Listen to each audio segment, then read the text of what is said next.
Merhaba arkadaşlar, örgü kanalıma hoş geldiniz. Çocuklarımız için kolay ve güzel tığ işi yelek yaptım. Bugün bu yelek anlatımını sizlerle paylaşmak istiyorum. Ben bugün mavi renk iplik kullanarak erkek bir bebek için yaptım arkadaşlar.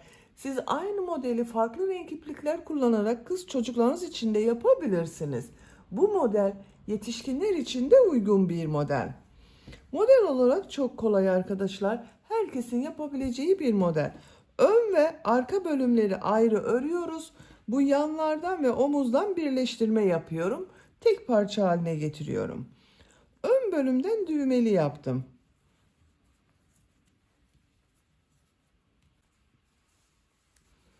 Bakın buraya 3 düğme iliği yaptım. Tam karşısına birer tane düğme diktim. Örgünün ters tarafının görüntüsü bu şekilde. Arka görüntüsü de bakın bu şekilde. Çevresini tırtıklı yaptım arkadaşlar. Bakın bu şekilde farklı yaparak bir tırtıklı görüntü elde ettim. Bu yelek örgüsünde iplik olarak mavi renk iplik kullandım. Kullandığım iplik üzerinde 100 gram iplikte 240 metre var. Bu iplikten 1,5 adet iplik kullandım. Siz daha ince iplik kullanıyorsanız 1 adet iplik yeterli olacaktır. Koyu mavi renk olarak da bakın bu ipliği kullandım. Siz farklı renk iplikler ile yapabilirsiniz veya yeleği ördüğünüz iplik ile de bu çevresinden bu tırtıklı bölümü yapabilirsiniz. Tığ olarak 5 numara 3 milimetre tığ kullandım. Elimin sıklığına göre bu tığı kullandım. Yumuşak bir örgü elde ettim arkadaşlar. Sizin eliniz sıkıysa 3,5-4 milimetre tığları kullanırsanız güzel olur. Ben bugün mavi renk iplik kullanarak bu yeleği yaptım. Siz bu yelek örgüsünde her marka iplik ve renkleri kullanarak yapabilirsiniz. İplik markası söylemiyorum arkadaşlar. Buradan iplik markası söylememiz yasak. Ben bugün bu yelek örgüsünü 6-12 ay arası bir bebek ölçüsüne göre yaptım. Siz her yaş çocuklarınız için bu yelek örgüsünü yapabilirsiniz. Örgülerini videonun sonunda ölçüyorum. Oraya bakabilirsiniz arkadaşlar. İplik tığı hazırlayalım. Hep birlikte bu kolay ve güzel tığ işi yelek örgüsüne başlayalım. Örgü kanalıma abone değilseniz abone olmayı unutmayın lütfen. Örgü kanalıma abone olmak ücretsiz. Örgü kanalıma ücretsiz abone olup beğeni ve yorumlarınızı yaparsanız çok sevinirim arkadaşlar. Beğeni yaptığınızda yanında Hype gönder bölümü görünecektir. Hype göndere tıklayıp puan gönderirseniz ayrıca çok sevinirim. Sizlerden gelen bu puanlar örgü kanalımın devamlılığı için çok önemli. Şimdiden hepinize teşekkür ederim. Kolay gelsin. İyi çalışmalar. Örgüye zincir yaparak başlıyorum. İlk ilmeği ben bu şekilde yapıyorum. Zincirleri yapmaya başlıyorum. Çok sıkı zincirler yapmıyorum. Bir sonraki sırada bu zincirler üzerine trabzan yapacağız. 53 zincir yapalım. 53 zincir yaptım. Çok sıkı zincirler yapmadım. Bu 53 zincirin kaç santimetre olduğunu ölçüyorum.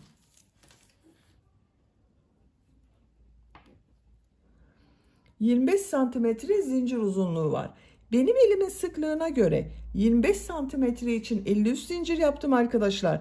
Sizin elinizin sıklığına göre bu 25 santimetre için daha fazla veya daha az sayıda zincir yapmanız gerekebilir. Bu zincir sayısı model yerleştirmesinin denk gelmesi için 5'in katlarından 3 fazla olacak arkadaşlar. Benim 53 oldu. Siz bunu 5 fazla 58 yapabilirsiniz. 63 yapabilirsiniz veya daha az olarak 48 yapabilirsiniz. Yapacağınız büyüklüğe göre bu 5'in katlarından 3 fazla zincir yapacağız. 3 zincirde dönüş için yapıyorum. 1 2 3. Tığ üzerine iplik alıyorum. 3 ilmek atlıyorum. 1 2 3. Dördüncü ilmeğe trabzan yapıyorum. Bu 3 ilmek atlayarak yaptığımda bir trabzan oluyor arkadaşlar. Zincirler üzerine trabzan yapıyorum. Her ilmek üzerine bir trabzan yapıyorum.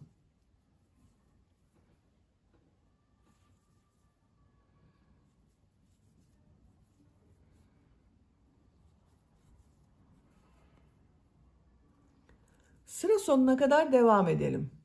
Zincirler üzerine trabzan yaparak bakın sıra sonuna kadar tamamladım.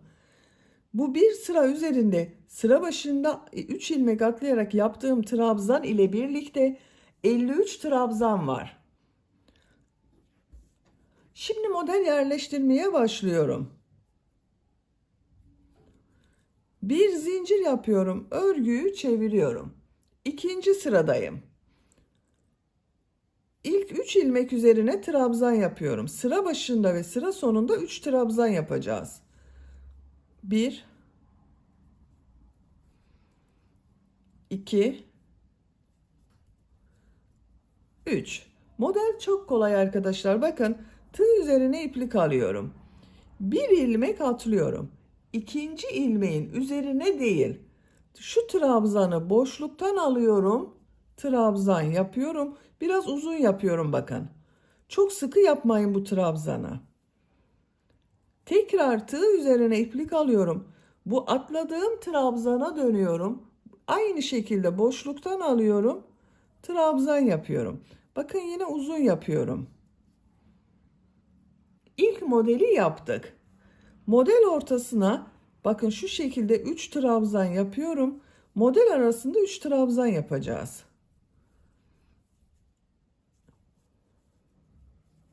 Bakın modelden sonra 3 trabzan yaptım.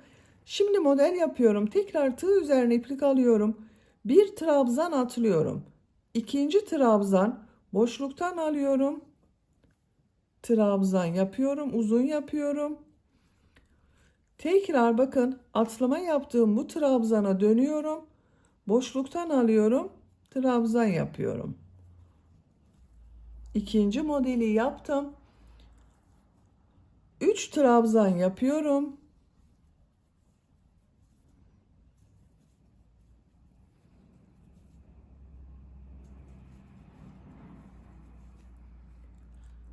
Bu bir trabzan atlıyorum. İkinci trabzan boşluktan alıyorum. Trabzan yapıyorum. Atladığım bu trabzana dönüyorum. Boşluktan alıyorum. Trabzan yapıyorum. 3 trabzan yapıyorum.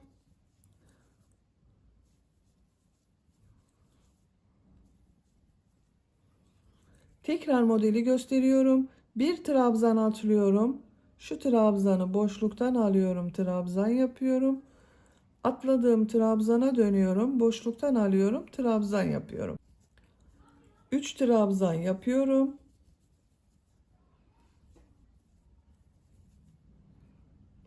Tekrar model yapacağız. Bakın modellerin yapılışı çok kolay. Model arasında bakın iki model arasına 3 trabzan yapıyoruz. Sıra sonuna kadar devam edelim. Sıra sonuna kadar modelleri yaptım. Sıra sonunda da 3 trabzan yapacağız arkadaşlar. Bakın sıra başında 3 trabzan yaptım. 2 ilmek üzerine trabzan yaptım. 3. trabzanı ilk sırada bu 3 ilmek atlayarak yaptığım bir trabzan var. Bunun 3. zincir üzerine bakın tığ takıyorum, trabzan yapıyorum. Sıra sonunda da 3 trabzan oldu. Bu ikinci sırada model yerleştirmeyi yaptım. Kaç model olduğunu sayıyorum. 1, 2, 3, 4, 5, 6, 7, 8, 9, 10 model oldu. Sıra başında ve sıra sonunda da 3 trabzan oldu. Üçüncü sıradayım. Bir zincir yapıyorum. Örgüyü çeviriyorum. İlk 3 ilmek üzerine trabzan yapıyorum.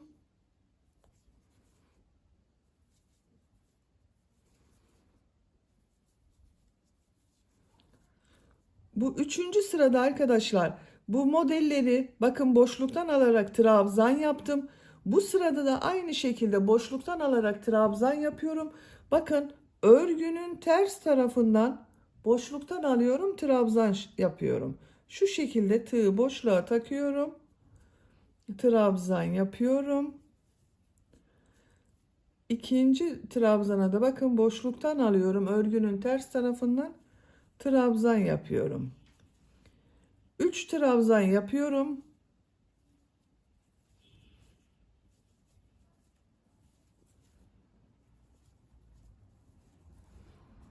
Model için bakın iki trabzanı örgünün ters tarafından boşluktan alıyorum, trabzan yapıyorum.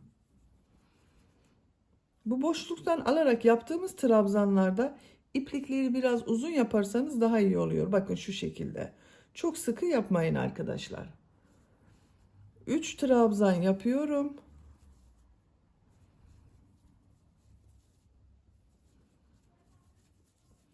Bu iki trabzanı bakın model üzerinde iki trabzanı örgünün ters tarafından boşluktan alıyorum, trabzan yapıyorum. 3 trabzan yapıyorum.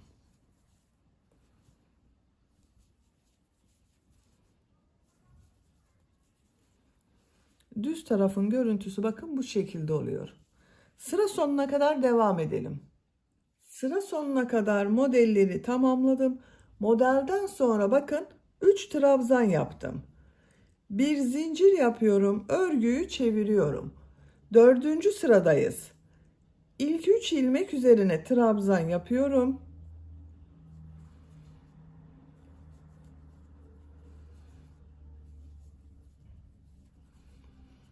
Model için bakın bir ilmeği atlıyorum. İkinci trabzanı boşluktan alıyorum, trabzan yapıyorum. Tığ üzerine iplik alıyorum. Atlama yaptığım bakın bu trabzanı boşluktan alıyorum, trabzan yapıyorum. 3 trabzan yapıyorum.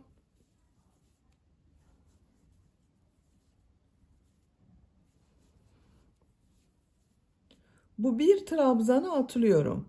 İkinci trabzanı şu şekilde boşluktan alıyorum. Trabzan yapıyorum. Atlama yaptığım bu trabzana dönüyorum. Boşluktan alıyorum. Trabzan yapıyorum. 3 trabzan yapıyorum. Tekrar model yapıyoruz. Sıra sonuna kadar devam edelim. Sıra sonuna kadar tamamladım. Sıra sonunda modelden sonra 3 trabzan yaptım. 5. sıradayım. Bir zincir yapıyorum, örgüyü çeviriyorum. 3 trabzan yapıyorum.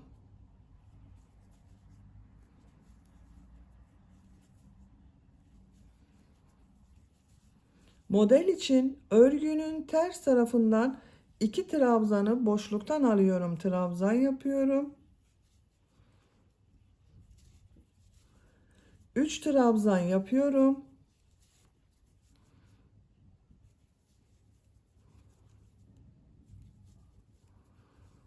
Model için örgünün ters tarafından 2 trabzanı boşluktan alıyorum, trabzan yapıyorum. 3 trabzan yapıyorum.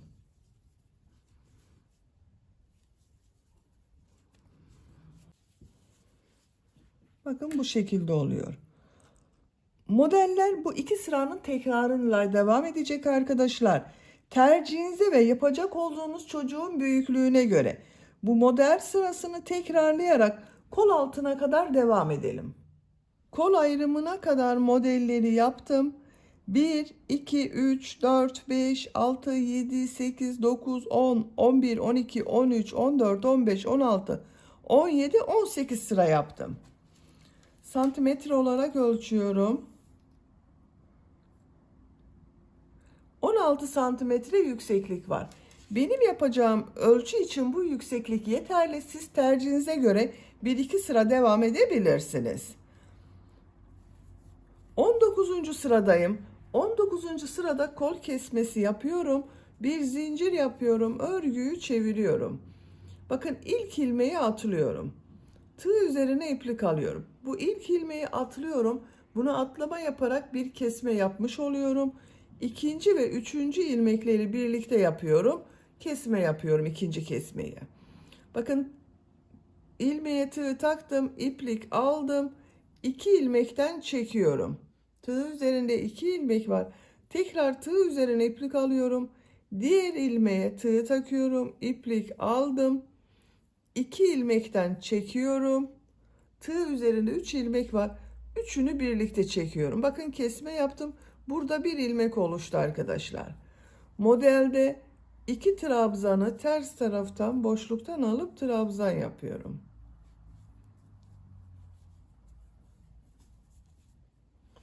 3 trabzan yapıyorum.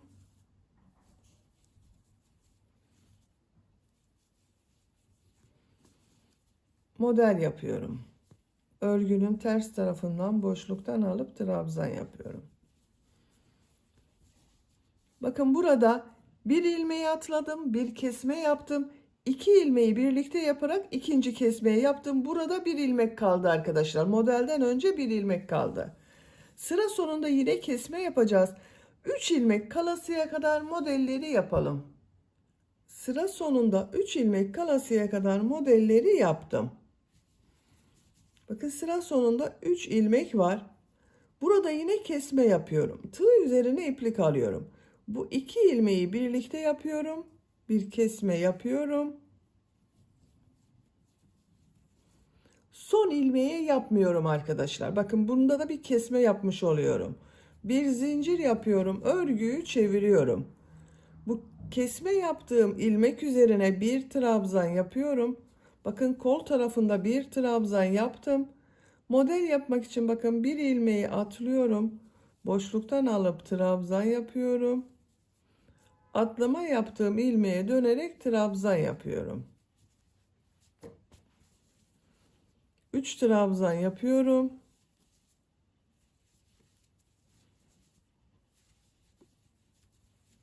Model yapıyorum.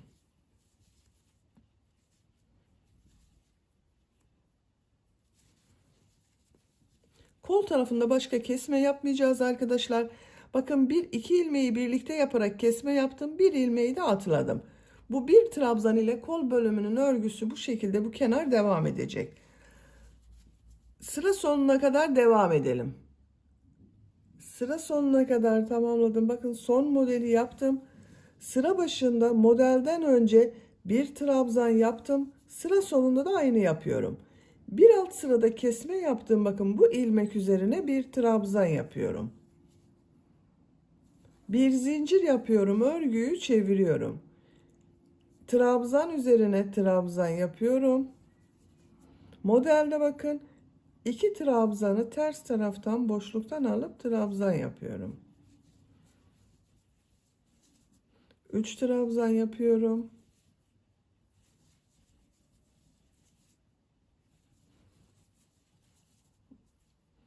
İki trabzanı ters taraftan boşluktan alıp trabzan yapıyorum.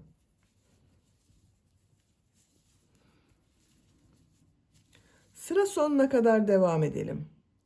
Sıra sonuna kadar tamamladım. Son ilmek üzerine trabzan yaptım. Bir zincir yapıyorum. Örgüyü çeviriyorum. İlk ilmeğe trabzan yapıyorum. Bakın modelden önce bir trabzan yaptım. Model yapmak için bir ilmek atlıyorum. Boşluktan alıp trabzan yapıyorum. Geriye dönüyorum. Boşluktan alıp trabzan yapıyorum. 3 trabzan yapıyorum.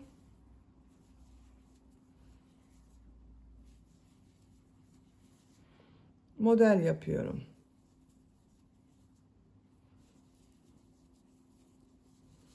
Bakın sıra başında da bir trabzan yapıyorum. Modelden sonra sıra sonunda da bir trabzan yapıyorum. Bu şekilde devam edecek arkadaşlar. Bu kol bölümün örgüsünü model sırasını tekrarlayarak devam edelim. Arka bölüm örgüsünü tamamladım. Kol kesme yaptığım buradan itibaren kaç sıra yaptığımı sayıyorum. 1, 2, 3, 4, 5, 6, 7, 8, 9, 10, 11, 12, 13, 14, 15, 16 sıra yaptım. İpliği kestim arkadaşlar. Benim yapacağım yükseklik için bu 16 sıra yeterli. Siz bu gövde bölümünü uzun yaptıysanız bunu 17-18 sıra yapabilirsiniz. Arka bölüm örgüsünü bitirdik. Şimdi ön bölümleri yapalım. Ön bölümler bu arka bölümün yarısı olacak. 1, 2, 3, 4, 5, 6, 7, 8, 9, 10 model var arkadaşlar. Ön bölümlerde 5'er model yerleştirme yapıyorum. Zincir yapıyorum.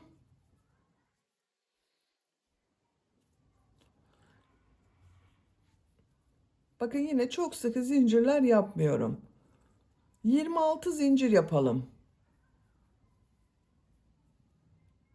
26 zincir yaptım. Bakın çok sıkı zincir yapmadım. Ben 5 model yerleştiriyorum. Modelden önce ve sonra 2 trabzan yapıyorum arkadaşlar. Siz biraz büyük olsun istiyorsanız modelden önce ve sonra 3 trabzan yapabilirsiniz. Onun için 28 zincir de yapabilirsiniz.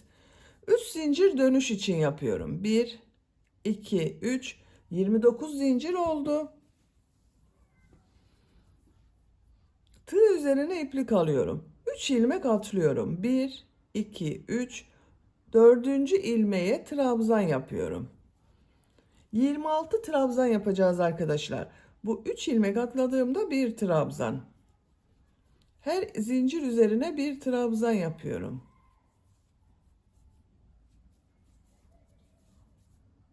Sıra sonuna kadar devam edelim. Sıra sonuna kadar tamamladım.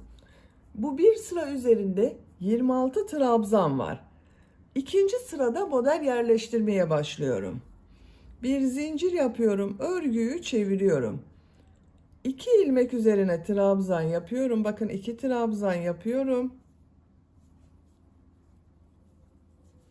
Model yapmak için bir ilmeği atlıyorum. İkinci trabzan boşluktan alıp trabzan yapıyorum. Uzun yapıyorum.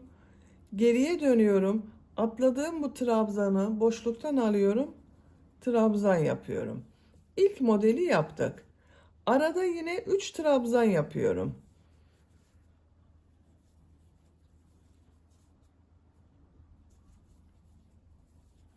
Üç trabzan yaptım. Bir ilmek atlıyorum. Boşluktan alıp trabzan yapıyorum. Geriye dönüyorum. Boşluktan alıp trabzan yapıyorum. 3 trabzan yapıyorum.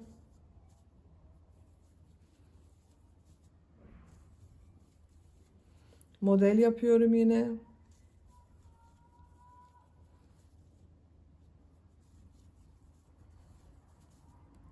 Üç trabzan.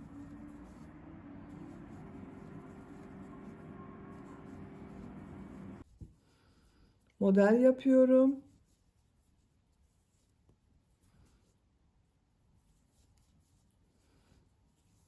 Üç trabzan yapıyorum.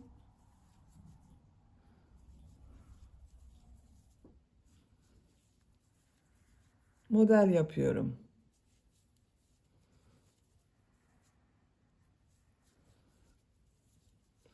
Bakın sıra sonunda 2 ilmek kaldı. Trabzan yapıyorum. 3 ilmek atlayarak yaptığım, bakın bu zincirler üzerine de trabzan yapıyorum. Bakın arkadaşlar, ön bölümde 1, 2, 3, 4, 5 model yaptım. Sıra başında ve sıra sonunda 2 trabzan yaptım.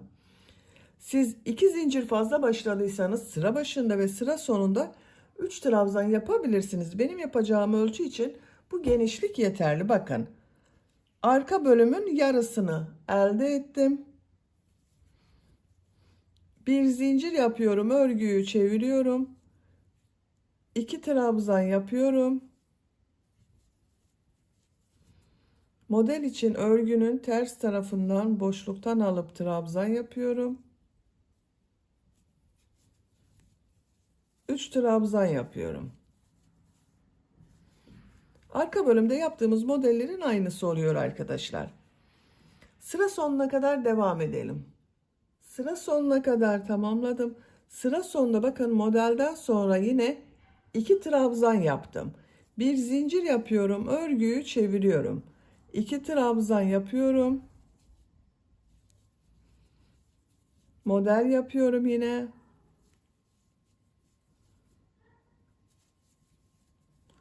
3 trabzan yapıyorum.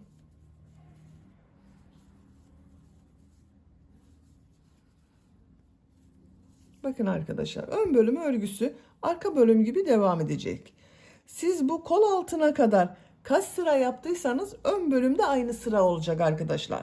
Ben 18 sıra yaptım. Bu ön bölüm örgüsünü de 18 sıra olarak tamamlayalım. Ön bölüm örgüsünü de 18 sıra yaptım. 1, 2, 3, 4, 5, 6, 7, 8, 9, 10, 11, 12, 13, 14, 15, 16, 17, 18. Arka bölümü de bakın kol kesimine kadar 18 sıra yaptım. Ön bölümü de 18 sıra yaptım. 19. sıradayım. 19. sırada kol ve ön bölüm kesmesine başlıyorum. Bir zincir yapıyorum. Örgüyü çeviriyorum. Tığ üzerine iplik alıyorum. Bu ilmeği atlıyorum. İkinci ilmeğe trabzan yapıyorum. Bakın atlama yaparak bir kesme yaptım. Burada bir trabzan oluştu. Model için 2 trabzanı örgünün ters tarafından boşluktan alıp trabzan yapıyorum. 3 trabzan yapıyorum.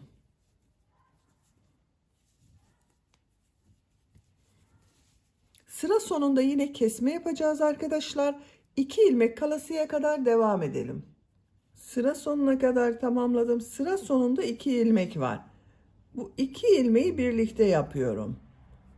2 ilmekten çektim, bekletiyorum. Son ilmeğe tığ takıyorum. 2 ilmekten çektim. Tığ üzerinde 3 ilmek var. Üçünü birlikte çekiyorum. Bir zincir yapıyorum. Örgüyü çeviriyorum. Kol tarafını bakın, burası kol tarafı olacak arkadaşlar. Burada bir kesme yaptım. Modelden sonra bir trabzan ile bu kol tarafı devam edecek. Kol tarafında başka kesme yapmıyorum. Arka bölümde de bakın aynı şekilde modelden sonra bir trabzan devam etti. Ön bölümde de devam ediyor. Buradan ön kesmeler yapacağız. Ön kesmeleri her sırada yapıyorum. Bakın bir zincir yaptım. Örgüyü çeviriyorum. İlk ilmek üzerine trabzan yapıyorum.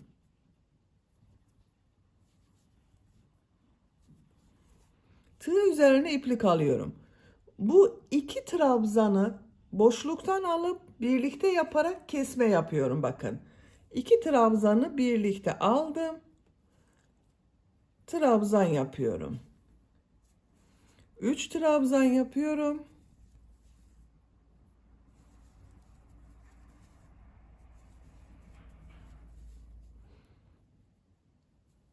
Bir trabzan boşluktan alıp trabzan yapıyorum. Geriye dönüyorum. Bir trabzan boşluktan alıp trabzan yapıyorum. 3 trabzan yapıyorum. Sıra sonuna kadar devam edelim. Sıra sonuna kadar tamamladım. Bakın model yaptım. Modelden sonra bir trabzan yapıyorum. Kol tarafında başka kesme yapmıyordum. Bir zincir yapıyorum. Örgüyü çeviriyorum. Trabzan yapıyorum. Model için örgünün ters tarafından boşluktan alıp trabzan yapıyorum. 3 trabzan yapıyorum. Model aynı şekilde devam ediyor. Bakın kol tarafında başka kesme yapmıyorum.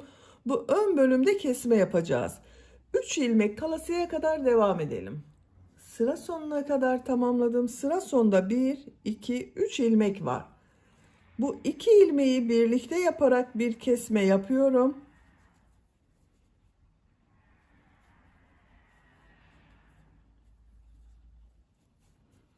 Son ilmek üzerine trabzan yapıyorum. Bakın burada 2 ilmeği birlikte yaparak kesme yaptım.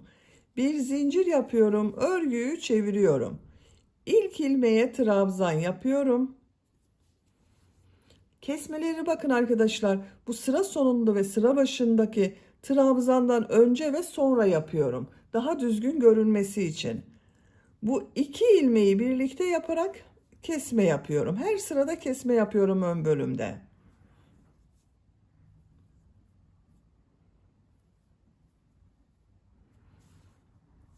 Trabzan yapıyorum. Model yapıyorum. 3 trabzan yapıyorum. Sıra sonuna kadar devam edelim. Sıra sonuna kadar tamamladım. Kol tarafında bakın kesme yapmadım. Modelden sonra bir trabzan yaptım. Bir zincir yapıyorum. Örgüyü çeviriyorum. İlk ilmeğe trabzan yapıyorum. Model için örgünün ters tarafından bu 2 trabzanı boşluktan alıp trabzan yapıyorum. 3 trabzan yapıyorum.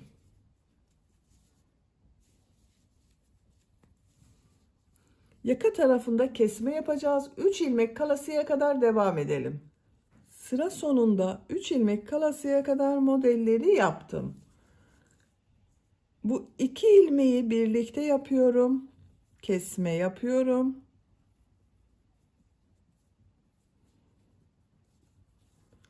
Son ilmek üzerine trabzan yapıyorum. Bir zincir yapıyorum. Örgüyü çeviriyorum. İlk ilmek üzerine trabzan yapıyorum. 2 ilmeği birlikte yaparak kesme yapıyorum.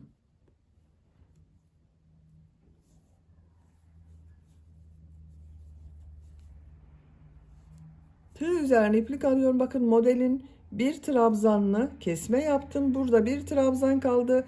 Boşluktan alıyorum. Trabzan yapıyorum. 3 trabzan yapıyorum. Modeli devam ediyoruz. Sıra sonuna kadar devam edelim. Sıra sonuna kadar tamamladım. Bir zincir yapıyorum. Örgüyü çeviriyorum. İlk ilmeğe trabzan yapıyorum. Bakın model için örgünün ters tarafından 2 trabzanı boşluktan alıp trabzan yapıyorum. 3 trabzan yapıyorum.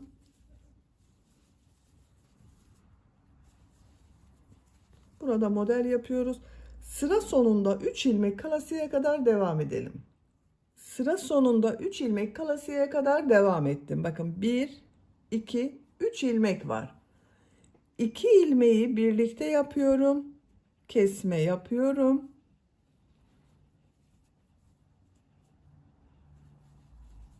Son ilmek üzerine trabzan yapıyorum. Bir zincir yapıyorum. Örgüyü çeviriyorum. İlk ilmek üzerine trabzan yapıyorum. 2 ilmeği birlikte yapıyorum. Kesme yapıyorum.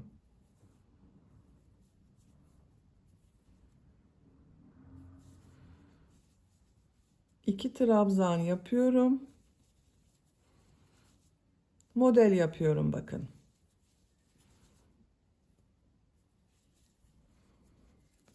Bakın arkadaşlar. Ön yakanın görüntüsü bu şekilde oluyor. Her sırada bu ön bölümde sıra sonunda ve sıra başında kesme yapıyoruz. Bir ilmek kesme yapıyoruz. Bu ön yakanın kesmeleri bu şekilde devam edecek. Her sırada birer ilmek kesmesi yaparak devam edelim. Omuz için ben 12 trabzan bırakıyorum. Bu ön bölümden kesmelere 12 trabzan kalasıya kadar devam edelim. Ön bölüm örgüsünü bakın 12 trabzan kalasıya kadar kesmeler yaparak tamamladım arkadaşlar. En son sırada bakın 2, 4, 6, 8, 10, 12 trabzan oldu. Burada da kesme yaptım. Burada bitirdim arkadaşlar. Bakın ön yakanın görüntüsü bu şekilde. Bu kesme başladığım yerden itibaren kol tarafını sayıyorum. 2, 4, 6, 8, 10, 12, 13 sıra. Arka bölümde bu kol bölümünü 16 sıra yaptım. Bu ön bölümde de kol bölümünün 16 sıra olması gerekiyor. Bu 12 trabzan ile 3 sıra devam ediyorum. Bir zincir yapıyorum. Örgüyü çeviriyorum. Bakın artık ön taraftan da kesme yapmıyorum. İlk ilmeğe trabzan yapıyorum. Diğer ilmeklere trabzan yapıyorum bakın. Kesme yapmadım. Model yapıyorum.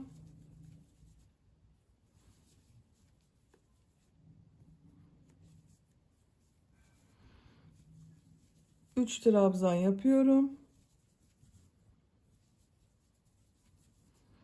Model yapıyorum.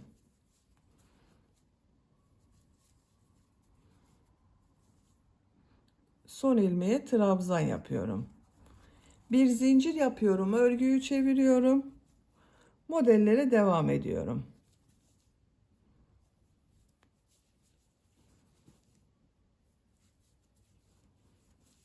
Sıra sonuna kadar devam edelim. Sıra sonuna kadar tamamladım. Sıra sonuna kadar tamamladım. Bakın kesme yapmadım. Bir zincir yapıyorum. Örgüyü çeviriyorum. İlk ilmek üzerine trabzan yapıyorum. Diğer ilmeklere trabzan yapıyorum ve model yapıyorum. Sıra sonuna kadar devam edelim. Ön bölümü örgüsünü tamamladım. 12 trabzan ile 4 sıra yaptım. Bakın 1, 2, 3, 4. Kol bölümünü sayıyorum. Bakın bu kesme yaptığım bu sıradan sonra 2, 4, 6, 8, 10, 12, 14, 16 sıra oldu. Arka bölümü de 16 sıra yaptım. Bakın kol bölümünü, ön bölümü de 16 sıra yaptım. İpliği kesiyorum.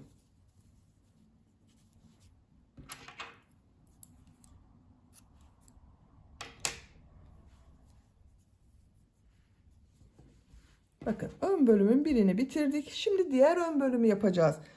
Bu ön bölümü kaç zincir başladıysanız diğer ön bölümü de aynı sayıda başlıyoruz. Ben bunu 26 artı 3 zincir 29 zincir başladım. Diğer ön bölümü de 29 zincir başlıyorum. İlk ilmeği yapıyorum. 29 zincir yapıyorum. 29 zincir yaptım. Tığ üzerine iplik alıyorum. 3 ilmek atlıyorum. Trabzan yapıyorum. Trabzanları yapmaya devam ediyorum. Sıra sonuna kadar devam edelim. Sıra sonuna kadar trabzan yaparak tamamladım. Bu bir sıra üzerinde 26 trabzan var. Bu ön bölümde 26 trabzan yaptım. Bu ön bölümde de 26 trabzan oldu. Bir zincir yapıyorum. Örgüyü çeviriyorum. 2 ilmek üzerine trabzan yapıyorum. Model için bakın bir ilmeği atlıyorum. Boşluktan alıp trabzan yapıyorum. Atlama yaptığım bu ilmeğe dönerek trabzan yapıyorum. 3 trabzan yapıyorum. Bu ön bölümde de 5 model yerleştireceğiz. Tekrar model yapıyorum.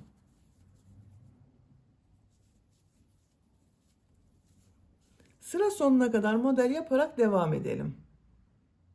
Sıra sonuna kadar tamamladım. Sıra sonunda modelden sonra bakın 2 trabzan yaptım.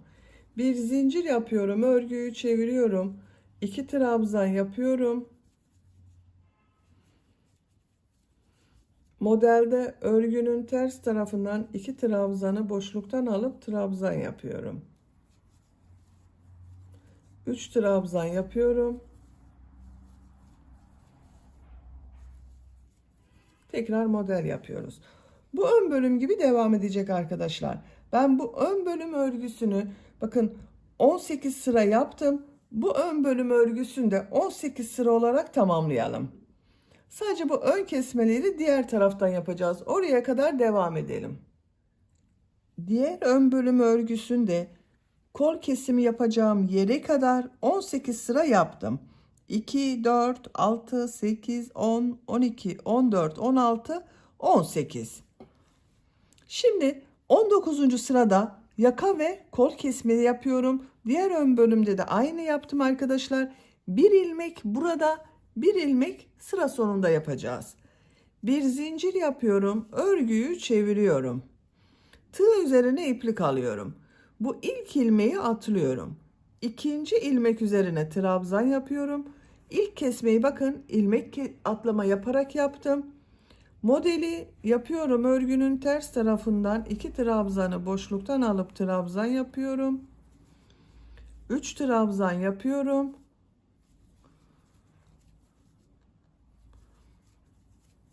Model yapıyorum.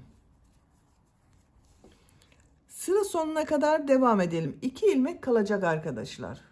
Sıra sonunda 2 ilmek kalasıya kadar modeli yaptım. 2 ilmeği birlikte yapıyorum. Bir kesme yapıyorum. Bakın bu sırada arkadaşlar sıra başında bir ilmek atlayarak bir kesme yaptım. Sıra sonunda 2 ilmeği birlikte yaparak kesme yaptım. Bakın yerleştiriyorum. Bu şekilde yapıyorum. Ön bölüm burası oluyor. Ön yaka burası olacak. Bu en son yaptığım bakın bu ilmeğin olduğu yer kol tarafı olacak. Artık kol tarafında kesme yapmıyorum. Bu yaka tarafında kesme yapacağız. Bir zincir yapıyorum, örgüyü çeviriyorum. İlk ilmek üzerine trabzan yapıyorum. Bakın kol tarafında artık kesme yapmıyoruz. İlk ilmeğe trabzan yaptım. Modeli yapıyorum. 3 trabzan yapıyorum.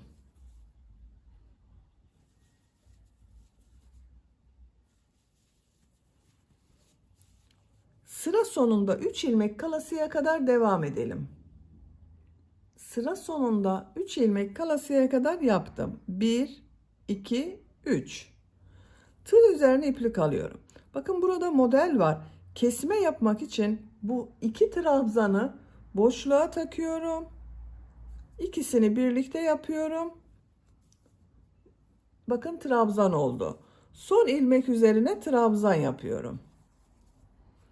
Bir zincir yapıyorum. Örgüyü çeviriyorum. İlk ilmek üzerine trabzan yapıyorum. 2 ilmeği birlikte yaparak kesme yapıyorum.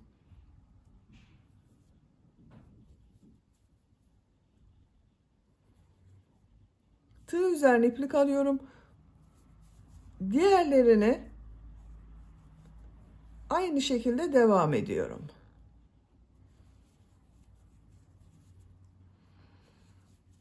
Örgünün ters tarafından 2 trabzanı boşluktan alıp trabzan yapıyorum. 3 trabzan yapıyorum. Sıra sonuna kadar devam edelim. Sıra sonuna kadar tamamladım. Bir zincir yapıyorum. Örgüyü çeviriyorum. Kol tarafında bakın kesme yapmıyorum. İlk ilmek üzerine trabzan yapıyorum. Model yapıyorum.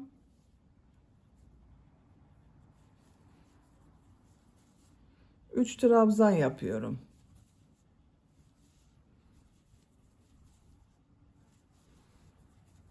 Sıra sonunda 3 ilmek kalasıya kadar devam edelim. Sıra sonunda 3 ilmek kalasıya kadar tamamladım. 2 ilmeği birlikte yapıyorum. Kesme yapıyorum. Son ilmek üzerine trabzan yapıyorum. Bir zincir yapıyorum. Örgüyü çeviriyorum. İlk ilmek üzerine trabzan yapıyorum.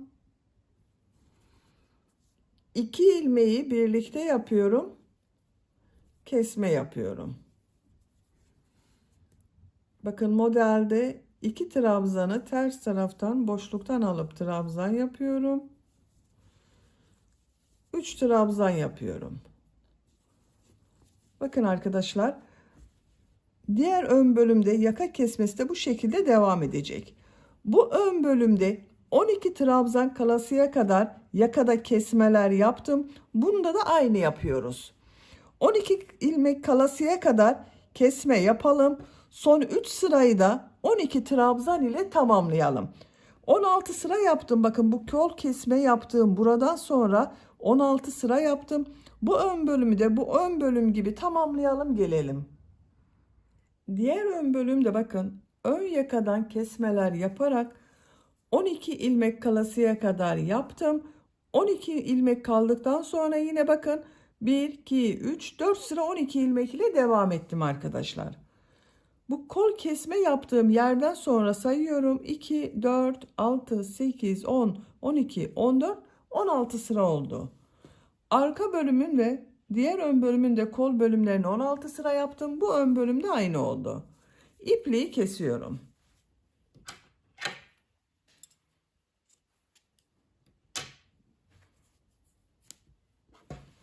Bakın arkadaşlar, şu şekilde yeleğin bölümlerini bitirdik. Şimdi bunları birleştireceğiz. İlk önce bu omuz bölümünü birleştirelim. Şu şekilde çeviriyorum. Bakın arka bölümde iplik bekletiyorum. Siz ipliği kestiyseniz buradan iplik bağlayabilirsiniz. Şu ilmeğe tığ takıyorum. Karşıdan bakın o kol tarafından olan ilmeğe tığ taktım. İplik aldım. Bir zincir yaptım. Bakın burayı sağlamlaştırdım. İkinci ilmeğe tığ takıyorum.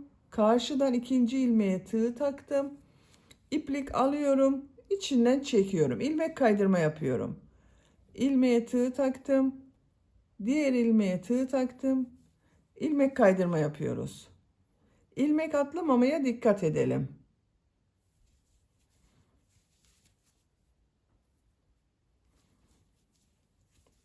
...12 ilmek var zaten. Arka bölümde de 12 ilmek ile birleştirerek ilmek kaydırma yapıyoruz.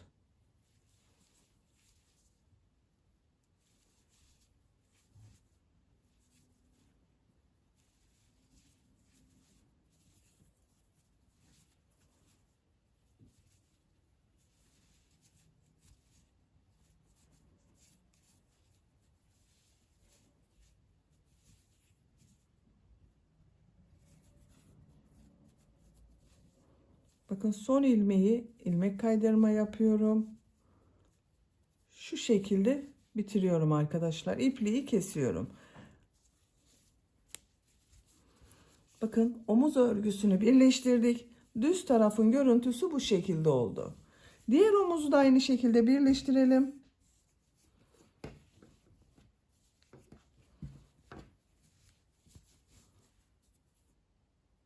Bakın buraya iplik bağlıyorum. Şu şekilde bağlayayım. Siz de görün arkadaşlar.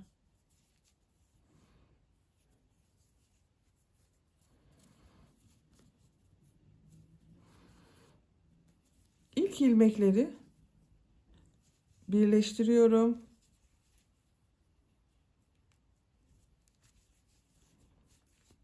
Zincir yapıp sağlamlaştırıyorum. İkinci ilmeği karşılıklı birleştiriyorum.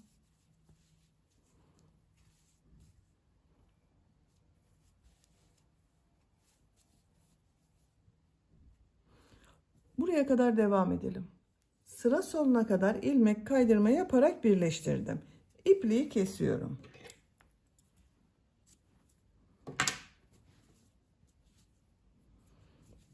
Bakın arkadaşlar, omuz bölümlerini birleştirdik. Şimdi yan bölümlerini birleştirelim. Bakın bu yan bölümleri aynı burayı yaptığımız gibi birleştiriyoruz.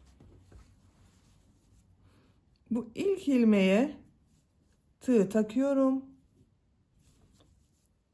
Diğer ilk ilmeğe de tığ takıyorum.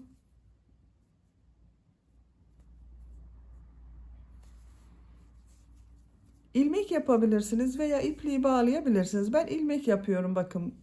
Böyle de gösteriyorum size. Zincir yaptım, sağlamlaştırdım. Sık iğne şeklinde birleştiriyorum. Şu şekilde bakın. Sık iğne yapıyorum.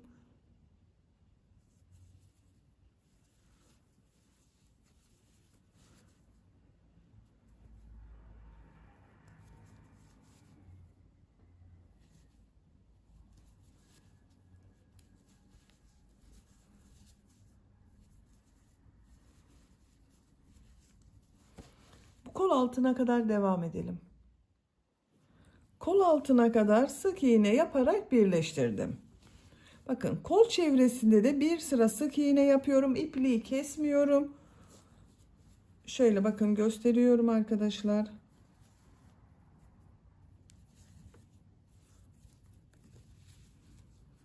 İlmeklere sık iğne yapıyorum.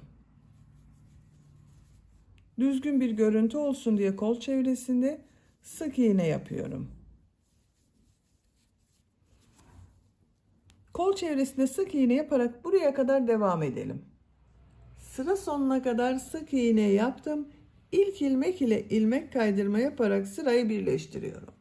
İpliği kesiyorum.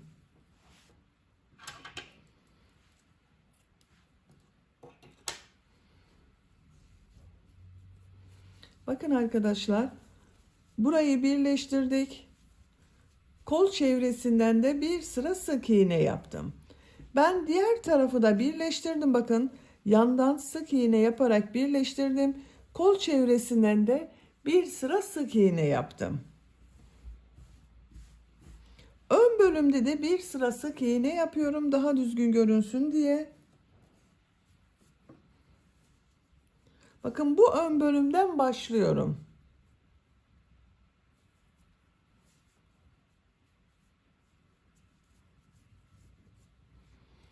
Buradan bir ilmek yapıyorum. Sık iğne yapıyorum.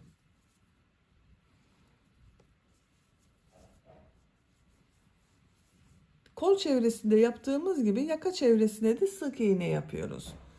Yaka çevresinde sık iğne yaparak buraya kadar devam edelim. Buraya kadar sık iğne yaparak tamamladım. İpliği kesiyorum.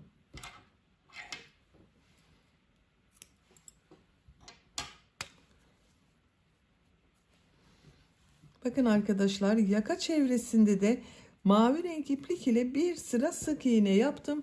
Düzgün bir görüntü elde ettim. Kol örgüsünü bakın ben bu şekilde koyu mavi renk iplik ile tırtıklı bir model yaptım. Bu kol örgüsünü sizinle yapalım.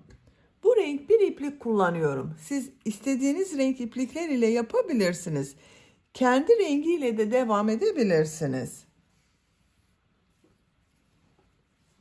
Kol altından başlıyorum.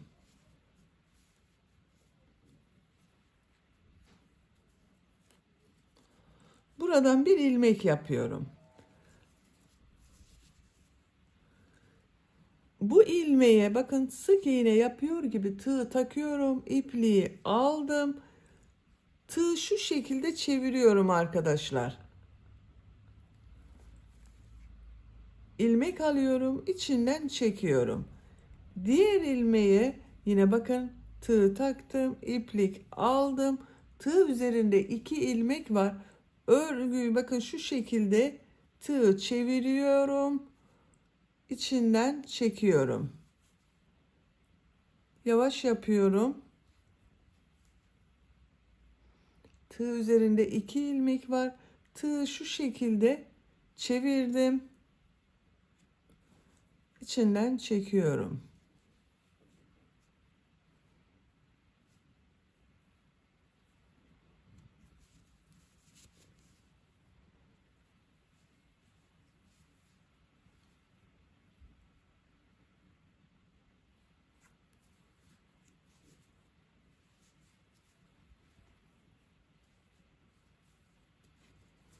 Bakın tırtıklı bir görüntü elde ediyoruz. Sıra sonuna kadar devam edelim. Sıra sonuna kadar tamamladım. İlk yaptığım bu ilmek ile bakın şu şekilde ilmek kaydırma yaparak birleştiriyorum. İpliği kesiyorum. Ben kestim arkadaşlar, içinden çekiyorum.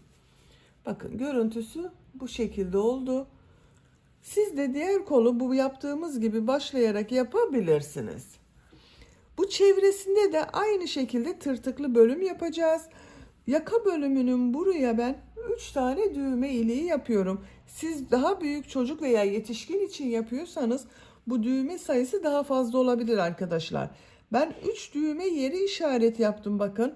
Siz bunu 4, 5, 6 düğmeli yapabilirsiniz. Bir düğmeyi bakın bu yaka kesme yaptığım sıraya yaptım. İkincisini 1, 2, 3, 4, 5, 6 sıra sonra bakın buraya yaptım. Üçüncüsünde şu şekilde katladığım zaman ikisinin ortasına işaret yaptım. Yine koyu mavi renk iplik ile başlıyorum. Bakın buradan başlıyorum.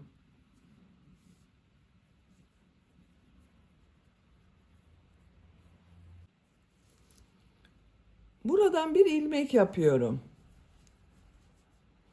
Bir zincir yapıyorum. Aynı ilmeğe bakın tığ takıyorum. İplik aldım. Tığı şu şekilde çevirdim. İlmek içinden çıkardım.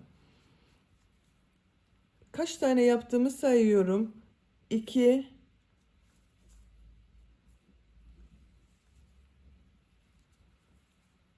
3 4 5 6 7.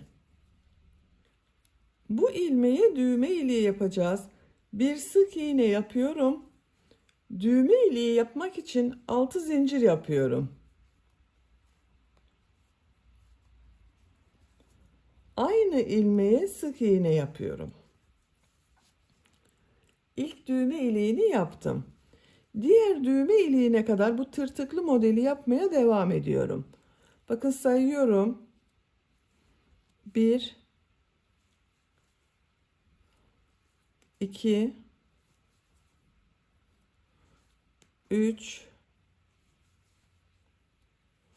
4 5 6 7 8 9.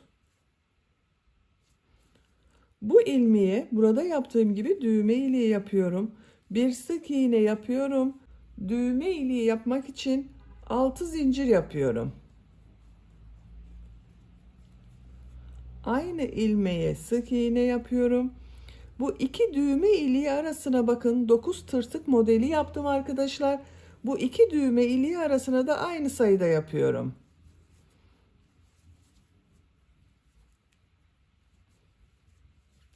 Bir, iki, üç, dört, beş, altı, yedi, sekiz, 9.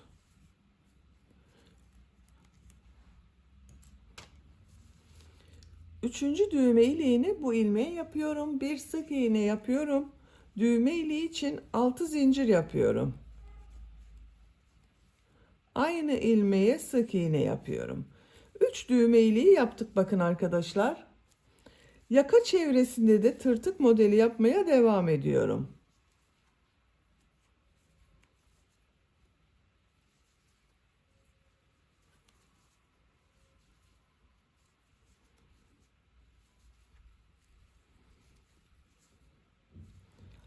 Yaka çevresinde tırtık modeli yaparak buraya kadar devam edelim. Sıra sonuna kadar tamamladım. Görüntüsü böyle oldu bakın. Burada da aynı şekilde yapmaya devam ediyorum. Aynı ilmeğe yapıyorum, bakın sık iğne yapıyor gibi yaptım. Tığı çeviriyorum. Çıkardım. Bütün ilmekleri aynı şekilde devam ediyoruz.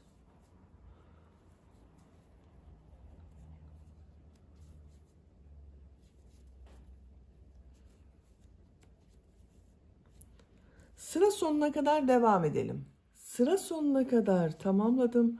Bakın burada başladığım bu ilmek ile ilmek kaydırma yaparak sırayı birleştiriyorum. İpliği kesiyorum.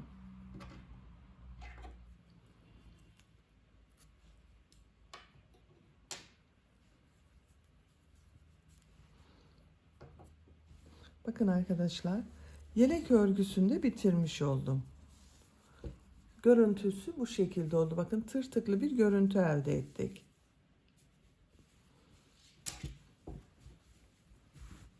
Düğmelerini de diktim. Bakın buraya 3 tane düğme diktim ben arkadaşlar. Düğme ilikleri yaptığım yerin tam karşılarına birer tane düğme diktim.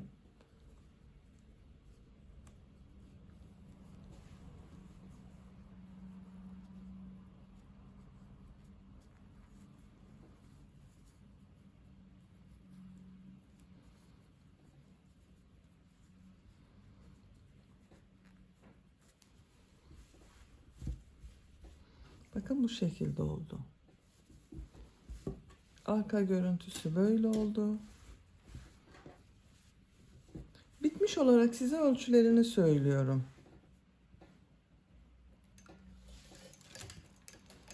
Kol altının buradan gövde genişliğini ölçüyorum. 27 santimetre. Yüksekliğini ölçüyorum. Tam yüksekliği ölçüyorum. 29 santimetre. Kol altından yüksekliğini ölçüyorum.